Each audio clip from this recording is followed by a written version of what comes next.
Buat kalian yang ingin membeli laptop di pertengahan tahun ini, MSI sedang mengadakan promo bundling di setiap pembelian laptop mereka seperti GE66, GL65, GF63, dan lain-lain. Hadiah bundlingnya pun nggak main-main, ada gaming mouse, gaming headset, dan top load back atau Type-C multiport buat creator, prestige, dan modern series. Promo ini hanya berlaku sampai 16 Agustus 2020, jadi kalau kalian mau cek lengkapnya tinggal klik link di deskripsi kita. Hai, Rizky di sini.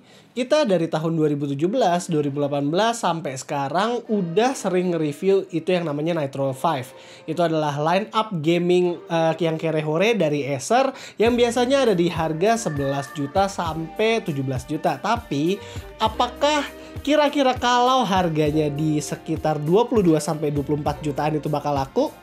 Inilah Nitro 5 2020 dengan RTX 2060.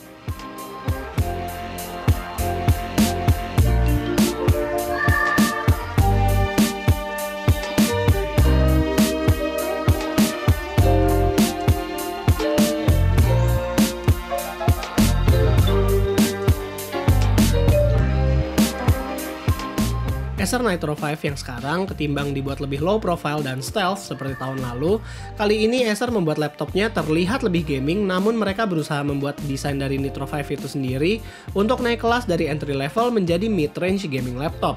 Yang kali ini lebih banyak difokuskan di warna hitam dan aksen merahnya hanya sedikit di bagian belakang. Surface bagian atasnya dibuat lebih gaming dengan desain ukiran seperti ini. Tebal dari laptop ini sekarang dibuat lebih tipis lagi, namun bobotnya malah bertambah karena mereka mengubah sistem cooling dan juga motherboardnya. Tetapi apakah dengan bertambahnya bobot berarti cooling dan upgradability-nya juga akan bertambah? Itu akan kita bahas nanti di performa dan pengalaman. Pertama-tama kita bahas dulu build quality luarnya. Nitro 5 yang kali ini masih menggunakan bahan polimer untuk surface luarnya dan juga bagian bawah masih terkesan plastik banget. Logo Predator yang biasa ada di luar sekarang sudah tidak ada, jadi tinggal logo Acer aja yang dimana kita suka banget. Dan saat kita buka layarnya tetap seperti tahun lalu, layarnya tetap bisa dibuka dengan satu tangan. Di depan ada monitor 15 inch Full HD IPS panel yang akurasi warnanya sekarang cantik banget. Tapi bezel atas dan bawahnya bagi kami masih cukup tebal untuk sebuah laptop di tahun 2020. Apalagi buat di atas itu harusnya nggak setebal ini buat menempatkan kamera, tapi ya overall bezelnya masih bisa diterima lah. Yang gua kaget adalah keyboard dari Nitro 5 yang sekarang sudah diperbaharui lagi. Dimana dulu dia memakai aksen-aksen berwarna merah untuk backlightnya, sekarang warna aksennya itu warna putih. Lebih mirip dengan keyboard dari Predator series. Layoutnya masih sama dengan Nitro yang lalu, masih full size keyboard dengan media dedicated button. Buat yang suka menggunakan home page up, page down button juga ada disediakan dedicated buttonnya itu sendiri. Bagian surface dari keyboard dan touchpadnya juga sebenarnya masih sama dengan yang lalu-lalu, masih agak kopong dan kita agak kecewa dari build quality-nya si Nitro 5. Untuk touchpadnya, menurut kami ini terlalu condong ke arah kiri. Secara saat kami melihat posisi dari touchpadnya ini, kayaknya sih tangan kita bakal kena touchpad saat dipakai gaming. Yang kami suka adalah perubahan X-house di bagian belakang yang sekarang terbagi dua begini, dan ada ruang di tengah untuk port charging. Untungnya monitor dari Nitro 5 ini tetap tidak menghalangi udara untuk keluar saat dibuka. Buat konektivitas port, di sebelah kanan ada USB 3.2 Gen 1 Type-C, satu Type-A, dan satu full HDMI port. Sementara di sebelah kiri ada Kensington lock, LAN port, 2 USB 3.2 Gen 2, dan audio combo jack. Yang paling diincar oleh orang-orang saat menonton review laptop gaming kere-hore adalah performance-nya. Untuk yang unit review kita kali ini adalah unit termahalnya Nitro 5 dan masih belum ada di Indonesia dan baru ada nanti di pertengahan Agustus. Ini memakai Core i7 10750H dengan RTX 2060 dan 16GB RAM. Baru kali ini gue mendengar ada spek seperti ini masuk ke dalam Nitro 5 series. Pertanyaannya adalah apakah cooling dari Nitro 5 itu bisa cukup untuk mendinginkan spek macam itu? Untuk itu kita akan coba tes dengan Cinebench R15 yang entah kenapa skor dari Nitro 5 ini masih di bawah Lenovo Gaming 3i kemarin yang sempat kita review. Setelah kita cek menggunakan HW Info, ternyata memang clock speed maksimal yang didapat hanya sampai 4,8 GHz di satu core dan all core-nya hanya sampai 4,5 GHz. Itu pun hanya bertahan sampai beberapa menit aja. Nantinya semua core-nya akan turun ke 4,5 GHz. Jadinya Core i7 10750H yang ada di sini memang di undervolt oleh Acer untuk mengamankan suhunya. Tapi tetap walaupun CPU-nya sudah di undervolt, tetap suhu dari CPU-nya itu bisa mencapai 90 derajat Celcius. Walaupun begitu, untuk performa gaming, laptop ini tetap bisa menjalankan beberapa game kompetitif seperti Dota 2, Apex Legends, dan juga game AAA seperti RDR 2 di frame rate yang cukup tinggi. Produktivitas tes seperti Adobe Premiere Pro dan juga Blender juga cukup untuk render time-nya, dan saat kita melihat skor dari 3D Mark Firestrike, Time Spy, dan Port Royal, itu skor grafiknya sebenarnya lebih tinggi ketimbang TUF Gaming yang memakai Ryzen 7, alias RTX 2060 si Nitro 5 ini lebih kenceng. Untuk suhu surface dan juga GPU sebenarnya nggak sadis-sadis amat, nggak sesadis suhu dari CPU-nya.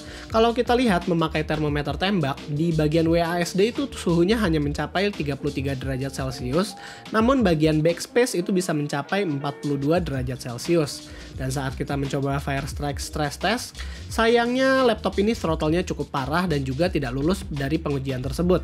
Begitupun dengan Cinebench R15, sebenarnya kalau kita tes berkali-kali, skornya itu bisa menurun walaupun hanya di running 6 kali berturut-turut.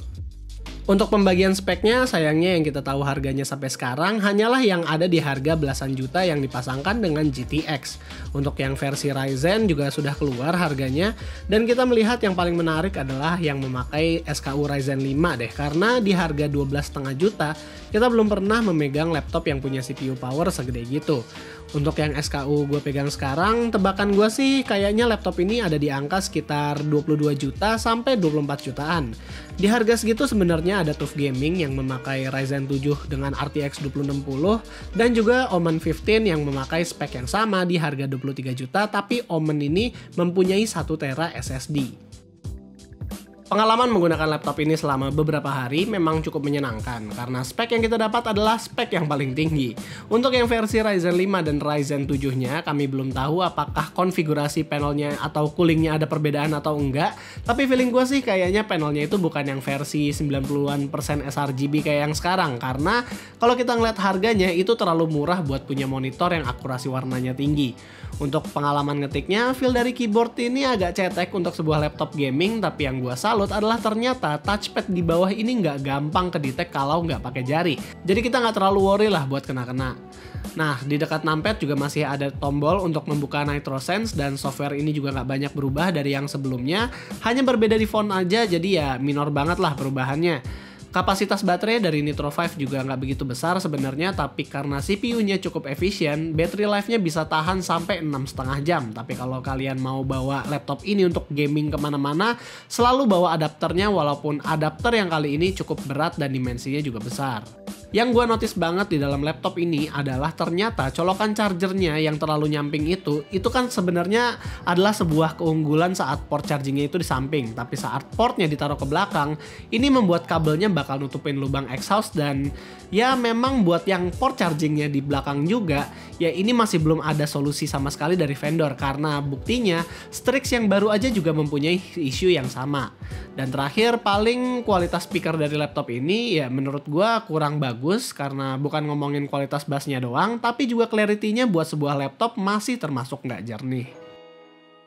Sebaliknya, upgradability laptop ini termasuk top notch buat di kelasnya.